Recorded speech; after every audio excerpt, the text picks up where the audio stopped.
Imagine waking up tomorrow. Your phone can't find your location. Google Maps refuses to load.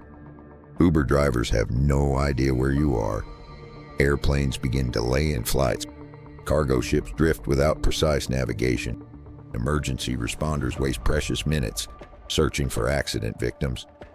Within hours, billions of people realize something terrifying. The world has become hopelessly lost. But here's the unbelievable part. None of this technology was originally built to help ordinary people. In fact, the system that guides nearly every smartphone on Earth exists today because of a chain of bizarre accidents: Cold War, paranoia, space exploration, and strangest of all, a television project that never even made it to the screen. It sounds impossible, but sometimes history doesn't follow a master plan. Sometimes the greatest inventions happen because someone failed at something completely different. This is the incredible story of how one canceled idea unexpectedly helped create the navigation system used by over 5 billion people every single day. And once you hear the full story, you'll never look at the blue dot on your phone the same way again. To understand this mystery, we need to travel back to a world without GPS. The year's 1957. There are no smartphones, no internet, no Google Maps. Even calculators are considered luxury machines. If you wanted directions, you unfolded a giant paper map. If you got lost, you simply hoped someone knew the way.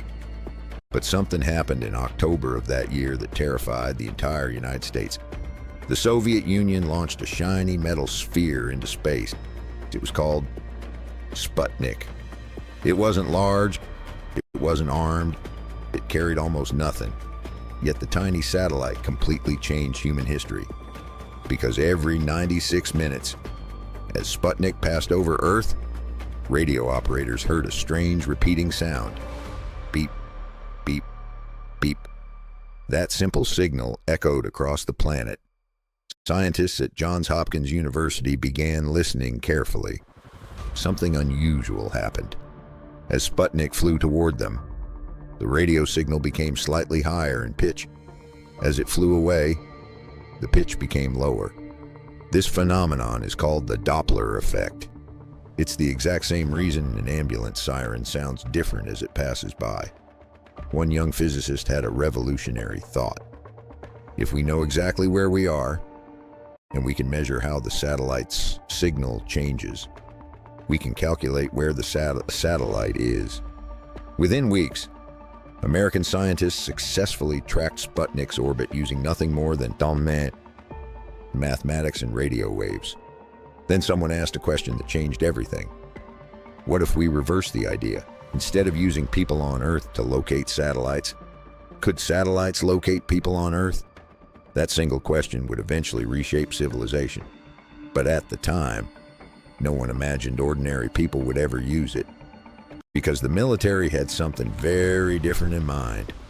During the height of the Cold War, the oceans had become deadly. American nuclear submarines carried missiles powerful enough to destroy entire nations. The problem? Nobody knew their exact position after spending weeks underwater. Even a navigation error of just a few kilometers could mean launching missiles from the wrong location. That was unacceptable.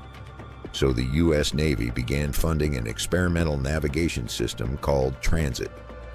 Instead of one satellite, Transit used several satellites orbiting Earth.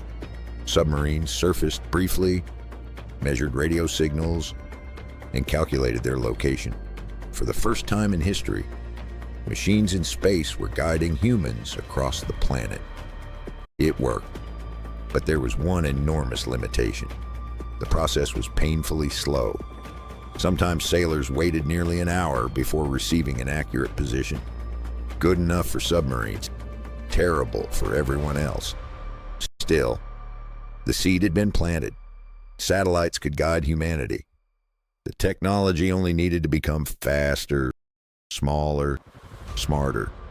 What nobody realized, the idea seemed almost ridiculous.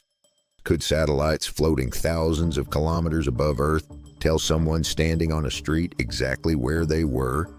In the early 1960s, Most engineers believed the answer was no. The computers were too slow, the satellites were too few, and the technology was far too expensive.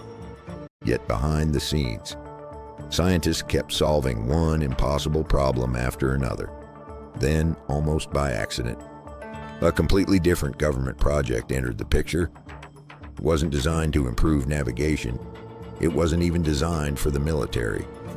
Its purpose was television. The United States wanted to experiment with a new generation of communication satellites that could broadcast television signals over enormous distances.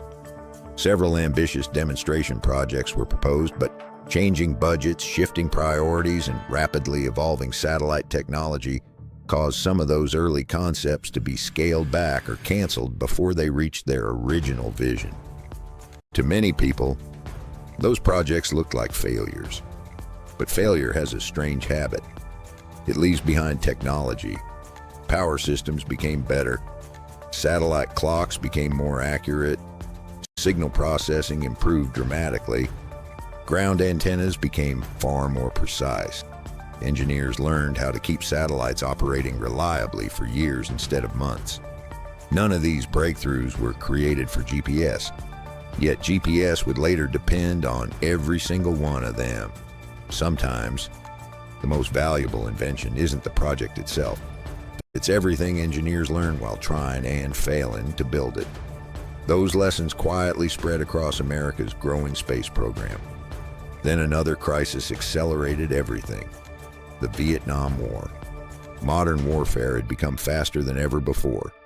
Jet aircraft crossed entire countries in minutes. Bombers flew through clouds. Ships operated thousands of kilometers from home. Missiles traveled at incredible speeds.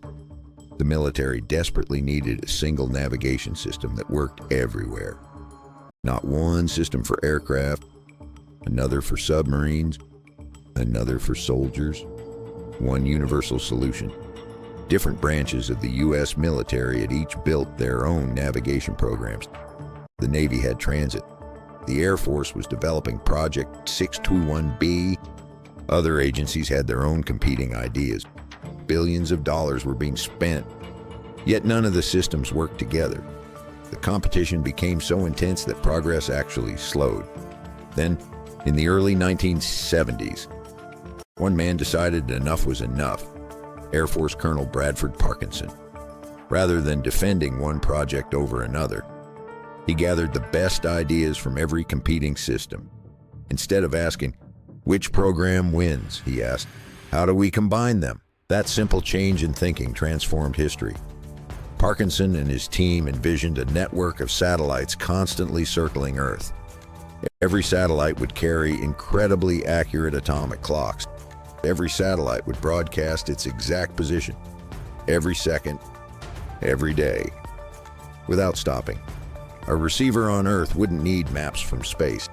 It would simply listen. Each satellite would whisper, "This is where I am." Another satellite would say, "So am I." Then another, and another. By comparing the tiny difference in arrival times, the receiver could calculate its own position, not approximately, precisely. The entire system depended on one astonishing fact: radio waves travel at the speed of light, nearly 300,000 kilometers every second. If a signal arrives just 1/millionth of a second late, the calculated position can shift by hundreds of meters. That meant GPS required clocks so accurate